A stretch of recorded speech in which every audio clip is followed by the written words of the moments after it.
would have stuck her fingertips in her mouth. "No, leave me." There followed a momentary syncopation in the clockwork rattle as the machine integrated this new command amongst all the other geisha controlling its behavior. Its primary function at the hospital was patient care, which gave it some latitude for overriding obstinate patients when health issues required it. But Anastasia wasn't just any patient. "Immediately, mistress." It departed without offering to fluff her pillows. When not watching the moon or the city, she was checking the clock, waiting for Dr. Reardon to begin his morning rounds, or worrying that the lack of sleep would dull her mind and hang dark bags under her eyes, which heightened her anxiety, thus making it all the more difficult to sleep. She'd so anticipated her private visit with Rebecca. How cruel that when it finally came, she'd be an ugly dullard. She yearned to emerge from her plaster cocoon at her prettiest, wittiest. Her stomach rumbled, but she knew she'd have no food today until the casts were off, just in case they had to shoot her full of painkillers again. She resolved not to groan or flinch. Maybe on their walk they could visit a bakery. Anastasia hadn't enjoyed good hot banquet stuff since before her errand to the New World. Finally, after it seemed the moon might rise and set again while Anastasia waited, Rebecca entered with her cart. The whites of her uniform blazed in the morning sun, every pleat and seam perfectly pressed, every strand of her golden curls corralled beneath her starched cap. She paused just inside the door. Face impassive, she locked eyes with Anastasia and tugged a single lock out of place. It dangled at the corner of her left eye like a party streamer.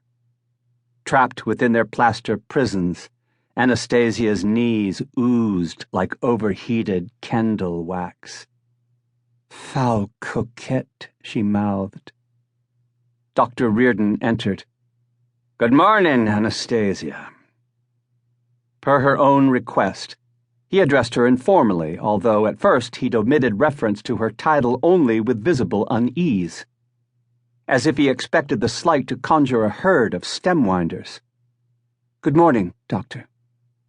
Rebecca quickly tucked the errant lock in place while the doctor took Anastasia's chart from the hook at the foot of her bed. He shook his head. "I continue to marvel at your survival, much less your recovery. Injuries requiring alchemical bandages were quite rare in the central provinces. Anastasia was probably his first opportunity to observe firsthand this cutting edge of the medical arts. "Nurse, raise those casts a bit, won't you?" Behind him, Rebecca reached for a pair of hooks on the wall. Anastasia gritted her teeth. To the hooks were tied lines that ran over a system of pulleys to the slings cradling the plaster on her arms and legs. Legs that, she'd later learned from the ship's physician, had crackled like shattered porcelain when the hunters found her. But it wasn't her limbs that hurt. Raising the casts jostled her aching ribs. The sigils embedded in the casts and bandages had fueled her recuperation, but they'd done nothing for the pain. Alchemy was useful but never compassionate. Every clockmaker knew that. Reardon would be more impressed if he knew the truth behind her injuries. But she'd be the last to admit she'd been trampled by a stemwinder. Bad enough she'd had to liquidate the hunters who'd found her in the guild's demolished safe-house. She would have died of exposure if not for their compassionate and quick-thinking intervention. New Netherlands' North River Valley in midwinter was far, far colder than the temperate central provinces. But between her injuries and the barely functional stemwinder attempting to keep her alive, they'd seen too much. Perhaps enough to piece the story together. Poor bastards.